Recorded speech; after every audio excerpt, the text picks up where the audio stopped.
Hello दोस्तों, एक बार फिर से स्वागत है आपका अपने यूट्यूब चैनल भारत मार्गदर्शन पर।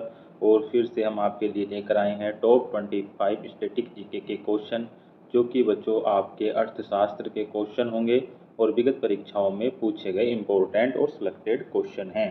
चलते हैं, आज के इस वीडियो को शुरू करते हैं। आज के इस वीडियो का पहला क्वेश्चन यानी क्वेश्चन नंबर 26 क्वेश्चन है, यदि पूंजी स्टॉक स्थायी है तो मूल्य ह्रास क्या होगा।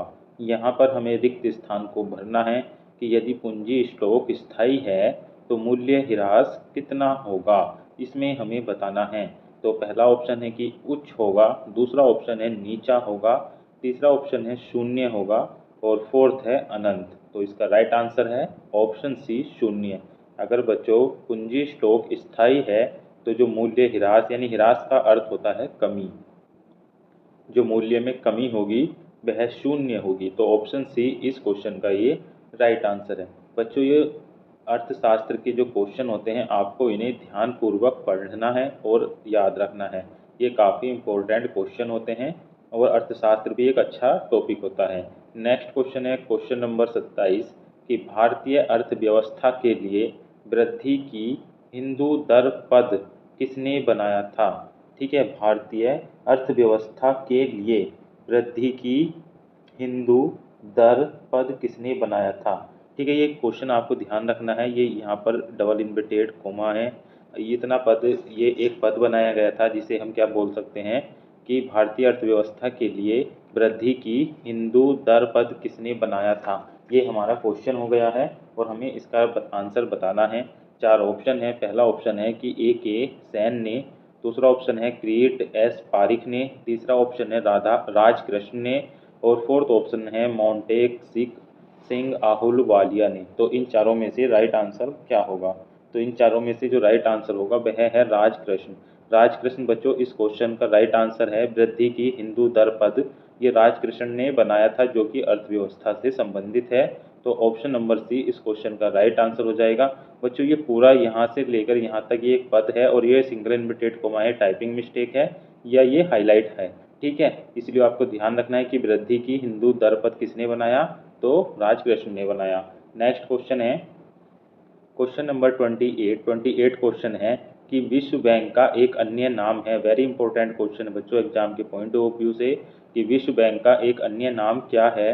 पहला ऑप्शन है अंतर्राष्ट्रीय पुनर्निर्माण तथा विकास बैंक, दूसरा ऑप्शन है अंतर्राष्ट्रीय पुनर्वास तथा विकास बैंक, तीसरा ऑप्शन है अंतर्राष्ट्रीय पुनर्वित्त तथा विकास बैंक और फोर्थ ऑप्शन है अंतर्राष्ट्रीय अनुसंधान तथा विकास बैंक। तो इन चारों में से हमें राइट आंसर बताना है क्या होगा। तो बच्चों क्वेश्चन नंबर 28 का जो राइट आंसर होगा वह होगा ऑप्शन नंबर ए, अंतर्राष्ट्रीय पुनर्निर्माण। ये यहाँ पर ध्यान रखना है, यहीं पर चेंजिंग की गई है। यहाँ पर पुनर्वास था, यहाँ पुनर्वित्त था, यहाँ अनुसंधान था, लेकिन यहाँ पर क्या होगा, विश्व बैंक जो वर्ल्ड बैंक है उसका बच्चों अन्य नाम होता है अंतर्राष्ट्रीय पुनर्निर्माण तथा विकास बैंक। ऑप्शन ए जो है इस क्वेश्चन का राइट आंसर है और ये अच्छा इंपॉर्टेंट क्वेश्चन है। बढ़ते हैं नेक्स्ट क्वेश्चन की ओर। क्वेश्चन नंबर है 29 क्वेश्चन है कि एक वर्ष का राजस्व एकत्र करने का प्रस्ताव सरकार किस विधेयक द्वारा करती है। ये भी काफ़ी इंपॉर्टेंट क्वेश्चन है बच्चों एग्जाम के दृष्टिकोण से, कि एक वर्ष का राजस्व जो टैक्स होता है उसे एकत्र यानी कलेक्ट करने का प्रस्ताव सरकार किस विधेयक द्वारा करती है। तो पहला ऑप्शन है आर्थिक विधेयक, दूसरा है वित्त विधेयक, तीसरा ऑप्शन है अनुपूरक विधेयक और फोर्थ है उपर्युक्त में से कोई नहीं। तो क्वेश्चन नंबर जो 29 होगा इसका राइट आंसर होगा ऑप्शन बी, वित्त विधेयक। वित्त विधेयक के द्वारा जो सरकार होती है बच्चों, ये टैक्स को एक कलेक्ट करने का काम करती है। ठीक है, यानी टैक्स को जो राजस्व होता है उसे इकट्ठा या एकत्रित करने का काम करता है वित्त विधेयक। ऑप्शन बी इस क्वेश्चन का राइट आंसर हो जाएगा। नेक्स्ट क्वेश्चन देखते हैं क्वेश्चन नंबर 30 क्वेश्चन क्या है बच्चों, अच्छा क्वेश्चन है ये भी, कि प्रोफेसर अमर्त्य सेन को नोबेल पुरस्कार किस क्षेत्र में उनके योगदान के लिए दिया गया था। इंपॉर्टेंट क्वेश्चन है, काफ़ी इंपॉर्टेंट है कि तो प्रोफेसर अमर्त्य सेन को नोबेल पुरस्कार किस क्षेत्र में उनके योगदान के लिए दिया गया था। पहला ऑप्शन है खाद्य और दुर्भिक्ष के लिए, दूसरा ऑप्शन है कल्याण अर्थशास्त्र के लिए, तीसरा ऑप्शन है भारतीय अर्थव्यवस्था के लिए, फोर्थ है निर्धनता। तो क्वेश्चन नंबर 30 का जो राइट आंसर होगा वह है कल्याण अर्थशास्त्र। ऑप्शन बी इस क्वेश्चन का राइट आंसर है। कहीं कहीं पर बच्चों ये क्वेश्चन में बच्चे काफ़ी कन्फ्यूजन हो जाते हैं, तो आपको पूरा ध्यान रखना है कल्याण अर्थशास्त्र, ठीक है। और आपको कमेंट कर कर बताना है कि किस वर्ष में इनको ये नोबेल प्राइज दिया गया था। नेक्स्ट क्वेश्चन देखते हैं, क्वेश्चन नंबर 31 क्वेश्चन क्या है बच्चों कि डॉलर के सापेक्ष रुपए को विनिमय दर में वृद्धि से निम्न में से कौन सा वर्ग लाभान्वित होता है। यानी क्वेश्चन को ध्यानपूर्वक पढ़ना है। जो डॉलर होता है, डॉलर के सापेक्ष रुपए को विनिमय दर में वृद्धि से निम्न में से कौन सा वर्ग लाभान्वित होगा। पहला ऑप्शन है आयातक, दूसरा है निर्यातक, तीसरा ऑप्शन है आयातक निर्यातक दोनों, और डी ऑप्शन है न तो ए न ही बी, यानी न आयातक और न ही निर्यातक। तो क्वेश्चन नंबर 31 का जो राइट आंसर होगा बच्चों, जो आयातक होगा, यानी जो सामान एक देश से दूसरे देश में आता है उसे आयातक बोलते हैं, यानी खरीदने वाला वर्ग जो है वह लाभान्वित होगा। ऑप्शन नंबर ए इस क्वेश्चन का राइट आंसर बन जाएगा। नेक्स्ट क्वेश्चन देखते हैं क्या होगा। क्वेश्चन नंबर 32 क्वेश्चन है कि भारत में मुख्यतः किस प्रकार की बेरोजगारी पाई जाती है। पहला ऑप्शन है मौसमी, दूसरा है अदृश्य, तीसरा ऑप्शन है संरचनात्मक, फोर्थ है प्रच्छन्न। तो भारत में किस प्रकार की बेरोजगारी पाई जाती है, बहुत ही ज़्यादा इंपॉर्टेंट क्वेश्चन है बच्चों एग्जाम के पॉइंट ऑफ व्यू से। राइट आंसर बनेगा ऑप्शन सी संरचनात्मक प्रकार की बेरोजगारी भारत में पाई जाती है। और ये क्वेश्चन बच्चों बहुत ज़्यादा इंपॉर्टेंट है, तो इस क्वेश्चन को आप अच्छे से ध्यान रखेंगे और याद करेंगे। नेक्स्ट क्वेश्चन देखते हैं, क्वेश्चन नंबर 33 क्वेश्चन है कि मुद्रापूर्ति को कम करके मुद्रास्फीति को रोकने की प्रक्रिया क्या कहलाती है। यानी मुद्रापूर्ति को कम करके मुद्रास्फीति को रोकने की प्रक्रिया क्या कहलाती है, ये भी इम्पोर्टेंट क्वेश्चन है। और बच्चों जितने भी क्वेश्चन हैं इस वीडियो में, यानी टॉप 25 क्वेश्चन है और ये किसी न किसी एग्जाम में पूछे गए क्वेश्चन है। तो ये क्वेश्चनों जो हम क्वेश्चन लेकर आते हैं आपको स्टैटिक जीके की इन टॉप 25 क्वेश्चन की सीरीज में, ये सारे क्वेश्चन बच्चों किसी न किसी एग्जाम में पूछे हुए क्वेश्चन होते हैं। उन्हीं क्वेश्चनों का क्या है हम रिवीजन कराते हैं। तो ये क्वेश्चन था कि मुद्रा पूर्ति को कम करके मुद्रास्फीति को रोकने की प्रक्रिया क्या कहलाती है। पहला ऑप्शन है लागत स्फीति, दूसरा ऑप्शन है मांग स्फीति, तीसरा ऑप्शन है बी स्फीति, और फोर्थ ऑप्शन है प्रत्यव्य स्फीति। तो इन चारों में से जो राइट आंसर है क्वेश्चन नंबर 33 का वह होगा ऑप्शन नंबर सी बी स्फीति। इस क्वेश्चन का राइट आंसर है ऑप्शन नंबर सी। ठीक है, बढ़ते हैं नेक्स्ट क्वेश्चन की ओर। नेक्स्ट क्वेश्चन है क्वेश्चन नंबर 34 क्वेश्चन पढ़ लेते हैं, ऑप्शन इसके नीचे देखेंगे कि विश्व व्यापार संगठन के साथ समझौते के अनुसार भारतीय पेटेंट अधिनियम 1999 में संशोधित किया गया था। वह अधिनियम किस वर्ष में लागू हुआ था। एक बार क्वेश्चन को फिर से रिपीट करेंगे कि विश्व व्यापार संगठन के साथ समझौते के अनुसार भारतीय पेटेंट अधिनियम 1999 में संशोधित किया गया था।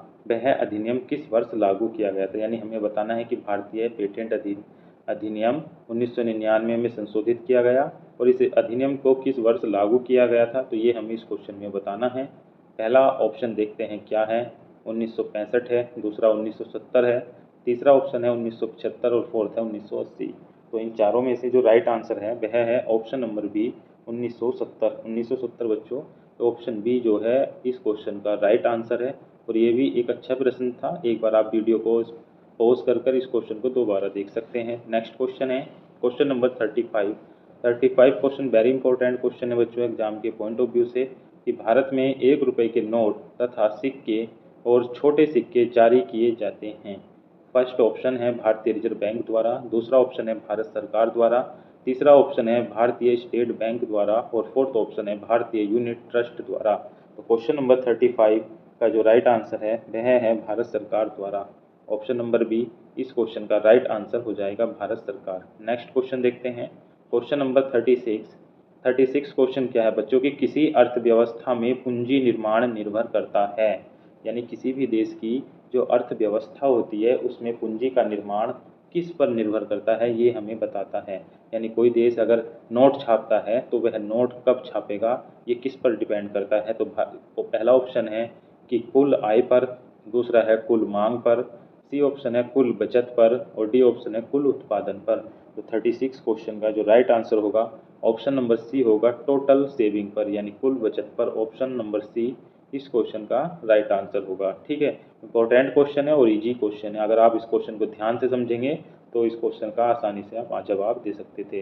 नेक्स्ट क्वेश्चन है क्वेश्चन नंबर 37 क्वेश्चन है, यदि आय के उच्च स्तर पर कर की दर बढ़ जाए तो इसे क्या कहा जाएगा? यदि आय के उच्च स्तर पर कर की दर बढ़ जाए तो इसे क्या कहा जाएगा? पहला ऑप्शन है समानुपातिक कर, दूसरा ऑप्शन है आरोही कर, तीसरा ऑप्शन है एक मुश्त कर और फोर्थ ऑप्शन है अवरोही कर। तो क्वेश्चन नंबर 37 का जो राइट आंसर है वह है ऑप्शन बी आरोही कर। ऑप्शन बी जो होगा बच्चों इस क्वेश्चन का राइट आंसर बन जाएगा। नेक्स्ट क्वेश्चन देखते हैं क्वेश्चन नंबर 38 क्वेश्चन क्या है कि नया पूंजी निर्गम रखा जाता है। नया पूंजी निर्गम रखा जाता है। पहला ऑप्शन है द्वितीयक बाजार में, दूसरा ऑप्शन है अलभ्य वस्तु बाजार में और तीसरा ऑप्शन क्या है बच्चों, देखिए नीचे दिखाई दे रहा होगा आपको, प्राथमिक बाजार में और डी ऑप्शन है काला बाजार में। तो ठीक है, इसका वो क्या है वो क्वेश्चन कि नया पूंजी निर्गम रखा जाता है। तो इसका जो राइट आंसर होगा बच्चों, ये पीडीएफ बनने में काफ़ी दिक्कत होती है, तो इसका राइट आंसर जो होगा वह होगा ऑप्शन नंबर सी प्राथमिक बाजार में। प्राथमिक बाजार इस क्वेश्चन का राइट आंसर हो जाएगा। नेक्स्ट क्वेश्चन देखते हैं क्वेश्चन नंबर 39 क्वेश्चन है कि देश में पंचवर्षीय योजनाओं का अनुमोदन करने वाला सर्वोच्च निकाय कौन सा है? देश में पंचवर्षीय योजनाओं का अनुमोदन करने वाला सर्वोच्च निकाय कौन सा है? पहला ऑप्शन है योजना समिति, दूसरा ऑप्शन है केंद्रीय मंत्रिमंडल, तीसरा ऑप्शन है संसद और फोर्थ है राष्ट्रीय विकास परिषद। 39 क्वेश्चन का जो राइट आंसर है बच्चों ऑप्शन नंबर डी है राष्ट्रीय विकास परिषद। राष्ट्रीय विकास परिषद जो कि एक असंवैधानिक निकाय है, वह पंचवर्षीय योजनाओं के अनुमोदन करने वाला सर्वोच्च निकाय होगा। ये बच्चों इंपॉर्टेंट क्वेश्चन है एग्जाम के पॉइंट ऑफ व्यू से, तो इसे अच्छे से आप ध्यान रखेंगे। ऑप्शन डी इस क्वेश्चन का राइट आंसर होगा। नेक्स्ट क्वेश्चन है क्वेश्चन नंबर 40 क्वेश्चन है कि मूल लागत किसके बराबर होती है? मूल लागत किसके बराबर होती है? पहला ऑप्शन है परिवर्ती लागत में प्रशासनिक लागत का योग, दूसरा ऑप्शन है परिवर्ती लागत में नियत लागत का योग और सी ऑप्शन है परिवर्ती लागत मात्र और डी ऑप्शन है नियत लागत मात्र। ठीक है, तो क्वेश्चन नंबर जो 40 है इसका राइट आंसर होगा परिवर्ती लागत में प्रशासनिक लागत का योग को हम मूल लागत कहते हैं। जो मूल लागत होती है बच्चों वह परिवर्ती लागत प्लस प्रशासनिक लागत का योग होता है। तो ये इसका राइट आंसर ऑप्शन ए हो जाएगा, ये भी आपको ध्यान रखना है। नेक्स्ट क्वेश्चन देखते हैं क्या है बच्चों। नेक्स्ट क्वेश्चन है क्वेश्चन नंबर 41 क्वेश्चन है कि कौन सी सेवा केंद्रीय सेवा नहीं है? पहला ऑप्शन दिया गया है भारतीय पुलिस सेवा, दूसरा है भारतीय विदेश सेवा, तीसरा ऑप्शन है भारतीय लेखा परीक्षा और लेखा सेवा और फोर्थ ऑप्शन है भारतीय राजस्व सेवा। तो क्वेश्चन नंबर 41 का जो राइट आंसर होगा वह होगा ऑप्शन नंबर ए भारतीय पुलिस सेवा। ऑप्शन ए भारतीय पुलिस सेवा इस क्वेश्चन का राइट आंसर है। यह एक केंद्रीय सेवा नहीं है बच्चों, ये एक अखिल भारतीय सेवा है। अखिल भारतीय सेवा है, ये आपको ध्यान रखना है, अखिल भारतीय सेवा। ठीक है, और अखिल भारतीय सेवा बच्चों टोटल 3 होती है, जिन्हें हम IPS और IAS और IFS, Indian forest service, Indian public police service, Indian administrative service. तो ये 3 सेवाएं जो होती हैं बच्चों ये अखिल भारतीय सेवाएं होती हैं। बाकी जो 3 ये दी गई हैं यानी बाकी जो और सेवाएं हैं ये केंद्रीय सेवाएं हैं। अखिल सेवाएं बच्चों वे होती हैं, आपको ध्यान रखना है, जो केंद्र के द्वारा जिनकी नियुक्ति होती है, लेकिन वे कार्य जो करते हैं सारे के सारे ऑफिसर्स वे राज्य सरकार के अंतर्गत कार्य करते हैं, उन्हें हम अखिल भारतीय सेवाएं कहते हैं। जो अखिल भारतीय सेवाओं के ऑफिसर्स होते हैं IPS, IAS और IFS, इनको जो प्रमोशन सैलरी सेंट्रल गवर्नमेंट के अकॉर्डिंग दी जाती है, उनके अकॉर्डिंग इनमें बढ़ोतरी की जाती है, लेकिन ये जो कार्य करते हैं ये राज्य के अधीन कार्य करते हैं, यानी राज्य के मुख्यमंत्री के अधीन होकर कार्य करते हैं। बाकी जितनी भी सेवाएं हैं ये डायरेक्ट प्रधानमंत्री या केंद्र सरकार के अंडर में कार्य करती हैं। ठीक है बच्चों, तो आपको ध्यान होगा कि अखिल भारतीय सेवाएं 3 हैं, IPS, IAS, IFS, बाकी सभी केंद्रीय सेवाएं हैं। तो अब बढ़ते हैं नेक्स्ट क्वेश्चन की ओर। नेक्स्ट क्वेश्चन क्या है, क्वेश्चन नंबर 42 क्वेश्चन है कि जो बैंक निक्षेप बिना नोटिस के निकाले जा सकते हैं उन्हें कहते हैं। जो बैंक निक्षेप बिना नोटिस के निकाले जा सकते हैं उन्हें कहते हैं। पहला ऑप्शन है आदाता खाता निक्षेप, दूसरा है सावधि निक्षेप, तीसरा ऑप्शन है परिवर्ती निक्षेप और डी ऑप्शन है मांग निक्षेप। तो क्वेश्चन नंबर 42 का जो राइट आंसर है वह है मांग निक्षेप। ऑप्शन डी इस क्वेश्चन का राइट आंसर है। बच्चों ये जो क्वेश्चन आपको हार्ड लग रहे हैं तो इन्हें आपको सिर्फ और सिर्फ देखना है, सुनना है और पढ़ना है। तो ये क्वेश्चन एज इट इज़ आपको एग्जाम में देखने के लिए अगर मिलते हैं तो इनके आंसर आपको टिक करने हैं और इस प्रकार के क्वेश्चन आपको एज इट इज़ देखने के लिए एग्जाम में मिलते हैं। नेक्स्ट क्वेश्चन देखते हैं क्या होगा बच्चों। क्वेश्चन नंबर 43 क्वेश्चन है कि जो खर्चा कर दिया गया हो और वसूल न हो सके उसे कहते हैं। यानी बच्चों जो खर्चा कर दिया गया हो और वसूल न हो सके उसे अर्थशास्त्र में हम क्या कहते हैं। पहला ऑप्शन है परिवर्ती लागत, दूसरा है विकल्प लागत और तीसरा ऑप्शन है निमर्ग लागत और फोर्थ ऑप्शन है प्राचलनिक लागत। तो इन चारों में से राइट आंसर क्या होगा। तो मैंने इसका राइट आंसर पहले ही लगा दिया है, ऑप्शन नंबर सी निमग्र लागत। ठीक है, ऑप्शन सी निमग्र लागत इसका राइट आंसर होगा। यानी जो पहले खर्च हो चुका हो और उसे वसूला ना जा सके उस प्रकार की पूंजी को हम निमग्र लागत कहते हैं। ऑप्शन सी इस क्वेश्चन का राइट आंसर है। नेक्स्ट क्वेश्चन है क्वेश्चन नंबर 44 क्वेश्चन है कि विदेश में वस्तुएं घरेलू विक्रय दाम से कम दाम पर बेचने को कहते हैं। विदेश में वस्तुएं घरेलू विक्रय दाम से कम दाम पर बेचने को क्या कहते हैं। तो पहला ऑप्शन है कूटनीति, दूसरा ऑप्शन है भेदभाव, तीसरा है पाटना या डोपिंग और फोर्थ है डेबिट रिकॉर्डो।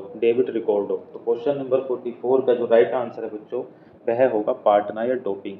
ठीक है, यानी विक्रय दाम से कम दाम पर बेचने को हम पाटना या डोपिंग कहते हैं। ऑप्शन नंबर सी इस क्वेश्चन का राइट आंसर बन जाएगा। नेक्स्ट क्वेश्चन देखते हैं क्वेश्चन नंबर 45 क्वेश्चन है कि बाजार निगम किसने प्रस्तुत किया था। पहला ऑप्शन दिया गया है एडम स्मिथ ने, दूसरा जे.वी. से ने, तीसरा ऑप्शन है टी.आर. माल्थस ने और फोर्थ ऑप्शन है डेविड रिकॉर्डो ने। तो इस क्वेश्चन का राइट आंसर 45 क्वेश्चन का होगा जे.वी. से। ऑप्शन नंबर बी इस क्वेश्चन का राइट आंसर बन जाएगा।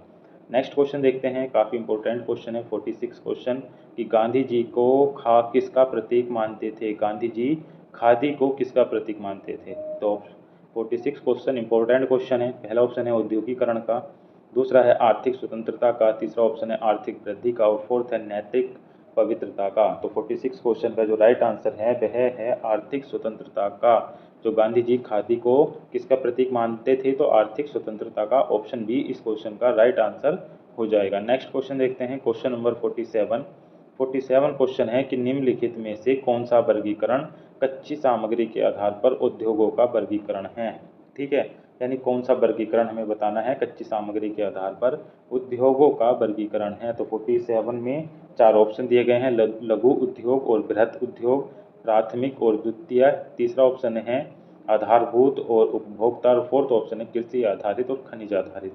तो हमें कच्ची सामग्री के आधार पर बताना है, तो इसका राइट आंसर बनेगा ऑप्शन नंबर बी प्राथमिक और द्वितीय क्षेत्र। यानी ऑप्शन नंबर बी इस क्वेश्चन का राइट आंसर हो जाएगा। नेक्स्ट क्वेश्चन देखते हैं क्वेश्चन नंबर 48 क्वेश्चन क्या है बच्चों कि अवमूल्यन का प्रमुख लक्ष्य होता है। पहला ऑप्शन दिया गया है आयात को बढ़ावा देना। ठीक है, दूसरा ऑप्शन होता है निर्यात को बढ़ावा देना, तीसरा ऑप्शन है आयात निर्यात दोनों को बढ़ावा देना और फोर्थ ऑप्शन है आयात निर्यात दोनों को हतोत्साहित करना। तो क्वेश्चन नंबर 48 का जो राइट आंसर होगा वह होगा ऑप्शन बी निर्यात को बढ़ावा देना। जो अवमूल्यन का अर्थ होता है, यानी अवमूल्यन का प्रमुख लक्ष्य होता है, अर्थ नहीं बच्चों लक्ष्य, तो वह होता है निर्यात को बढ़ावा देना। ऑप्शन बी इस क्वेश्चन का राइट आंसर है। नेक्स्ट क्वेश्चन देखते हैं क्वेश्चन नंबर 49 क्वेश्चन है कि सर्विस टैक्स की उगाही का दायित्व किस पर है। पहला ऑप्शन है आयकर विभाग पर, दूसरा ऑप्शन है केंद्रीय उत्पाद शुल्क विभाग पर, तीसरा ऑप्शन है राज्य संघ शासित क्षेत्र का वाणिज्यिक विभाग और डी ऑप्शन है डाक विभाग। इंपॉर्टेंट क्वेश्चन है बच्चों की सर्विस टैक्स की जो उगाही करता है वह किसका दायित्व है। तो 49 क्वेश्चन का जो राइट आंसर होगा वह होगा केंद्रीय उत्पाद शुल्क विभाग। ठीक है, ऑप्शन नंबर बी इस क्वेश्चन का राइट आंसर है, केंद्रीय उत्पाद शुल्क विभाग को इसका दायित्व सौंपा गया है। नेक्स्ट क्वेश्चन देखते हैं क्वेश्चन नंबर 50 क्वेश्चन है कि म्यूचुअल फंडों और स्टॉक मार्केटों का आधारभूत नियंत्रण अधिकार किसके पास है। इंपॉर्टेंट क्वेश्चन है बच्चों, काफ़ी ऐड आते हैं आजकल यूट्यूब, फेसबुक, हर किसी पर म्यूचुअल फंड में अपना पैसा लगाइए, ठीक है, और माला माल हो जाइए। कि म्यूचुअल फंड और स्टॉक मार्केट का जो कंट्रोल होता है बच्चों किसके पास होता है, तो पहला ऑप्शन है भारत सरकार के पास, दूसरा ऑप्शन है भारतीय रिजर्व बैंक के पास, तो तीसरा ऑप्शन है सेबी, और फोर्थ है स्टॉक एक्सचेंज के पास। तो क्वेश्चन नंबर 50 का जो राइट आंसर है वह है सेबी। सेबी के पास बच्चों म्यूचुअल फंड और स्टॉक मार्केट का नियंत्रण होता है। ऑप्शन सी इस क्वेश्चन का राइट आंसर है। और बच्चों इसी क्वेश्चन के साथ आज हमने इस बहुत ही कम समय में टॉप 25 क्वेश्चन को कवर किया है। ये बच्चों सभी के सभी क्वेश्चन प्रीवियस ईयर में पूछे गए क्वेश्चन हैं और ये क्वेश्चन बार बार रिपीट होते हैं। इन क्वेश्चनों से आपको घबराना नहीं है, क्वेश्चन हार्ड देखकर, ठीक है, आपको इन्हें पढ़ते जाना है और ये क्वेश्चन आपको एग्जाम में एज इट इज़ देखने के लिए मिलेंगे। तो आज की वीडियो के क्वेश्चन आपको कैसे लगे कमेंट कर जरूर बताएं। वीडियो को लाइक करें, इस चैनल को सब्सक्राइब करें और अपने दोस्तों में ज़्यादा से ज़्यादा शेयर करें। आज की वीडियो के लिए इतना ही, धन्यवाद, जय हिंद।